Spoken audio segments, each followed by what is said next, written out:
When I said publicly in 1991 that the Earth was a living entity that we could communicate with and could communicate with us, people just dubbed me crazy. And now we're seeing scientists who have studied this coming to the same conclusion. The bottom line is this: everything is conscious. What we call creation is like an ocean of infinite energy, which is manifesting itself in different forms. It's like we may perceive ourselves as droplets, if you like, individuals. But if you put a droplet in the ocean, where does the droplet end and the ocean start? The ocean is the droplet is the ocean, and it's the same with us. You may look as you do, I may look as I do, that wall may look as it does, but they're all expressions of the same energy field, manifesting in different ways. So of course the planet itself is a living, thinking, emotional entity.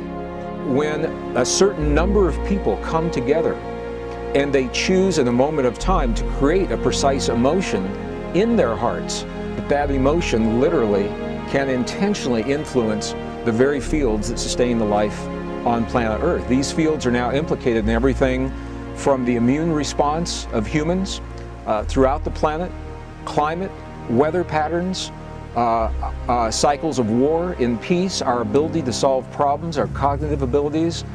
All of these, as different as they sound from one another, are all linked to our relationship to the magnetic fields of the Earth. So what makes this so beautiful is every human on the planet is linked to the field, but not every human on the planet has to be consciously aware of their relationship to benefit from what a relatively few number of people come to understand. And the bottom line is this, is that when we choose to feel feelings that create what is called coherence in our bodies. Coherence is the language, the quality of the language between our heart and our brain. Certain kinds of heart-based experiences, such as appreciation, gratitude, forgiveness, care, compassion, those are the ancient understandings that have always been taught in the truest traditions of our past, and now our own science is finding that those same traditions are now documenting this very real effect in our hearts.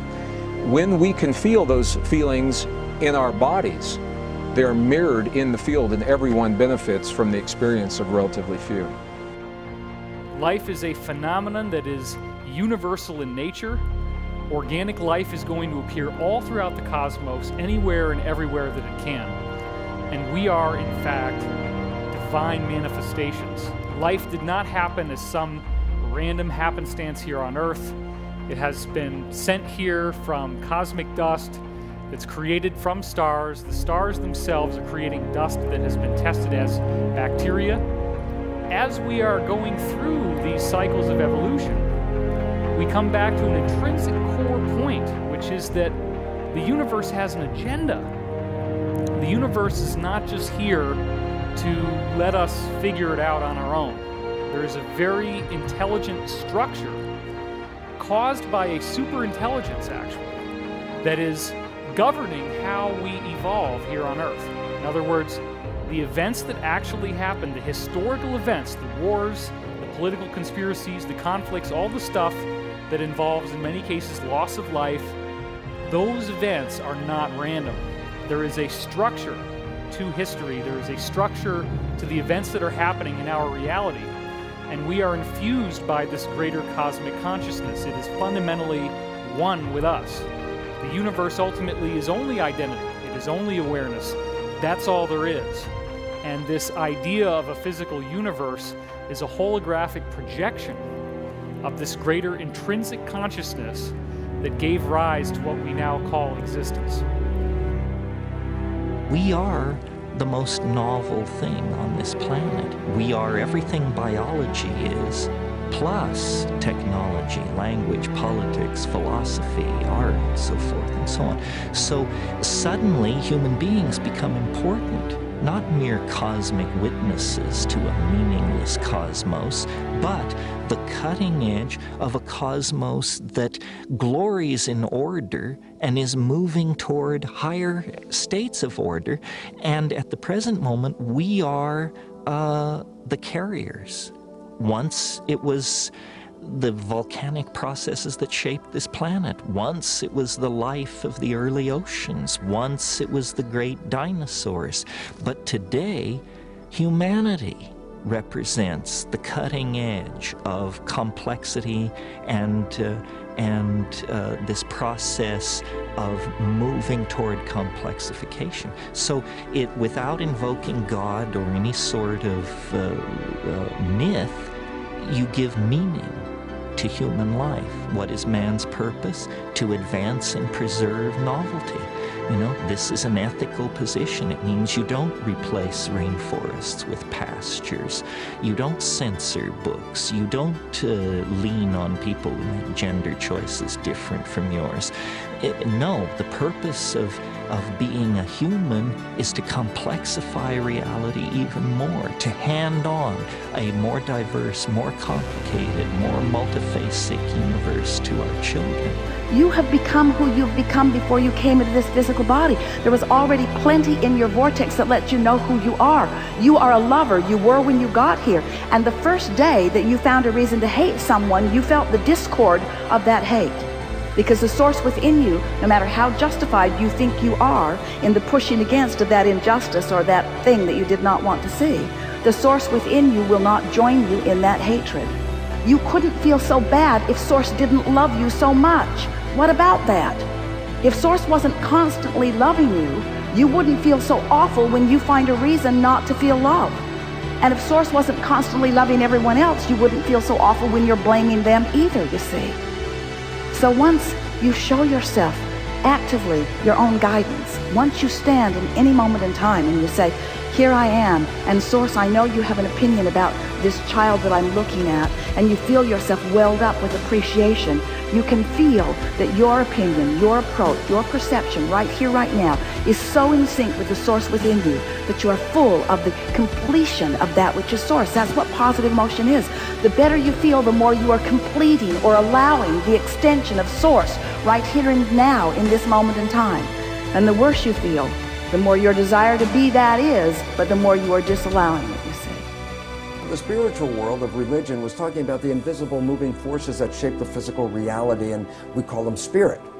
And then science only came into existence because it made a detente with the church. In the very early days of science, it said, look, we won't tread on your invisible spiritual domain.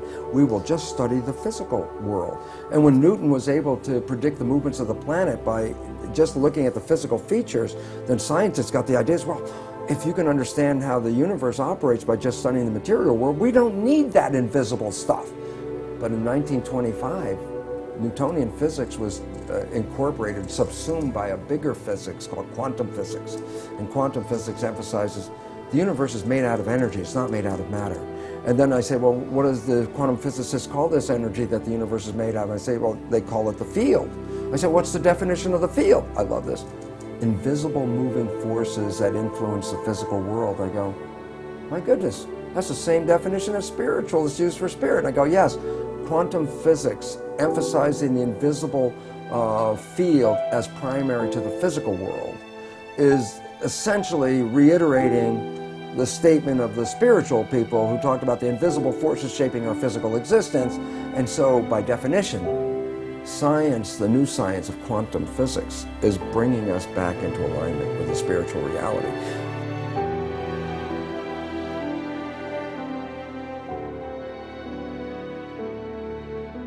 Meditation is a way during your awakened state to actually connect with that inner, that part that's going in, that's going towards singularity. That sense of center is like an axe of spin of your body, is represented in Vedic tradition and Buddhist tradition as the vortex entering the crown and the Kundalini spiral going up. And the chakras are octaves at each level. And so the third eye, the throat, the heart, the aura, and the, the sexual chakra and the base are all part of the octaves of the spiral that meet at the heart chakra. So now you can start to actually describe some of the most esoteric knowledge in terms of physics and the physics of creation, not just any physics, the physics that makes everything occur. Either the universe is the most preposterous accident that it actually works, or there's some sort of intention to it. And those who think there's some sort of intention, that doesn't mean to say there's an intender. Let's be careful. Yes, I understand. Not that there's an intender, but that there is a direction.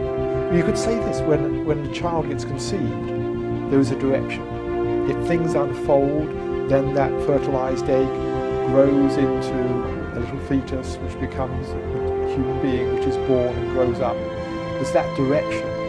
And so what they're saying is there's the direction, there's an inevitable direction to evolution, and everything is set up so that this direction can happen. And what that direction is actually one of increased awareness, increased consciousness, increased knowing.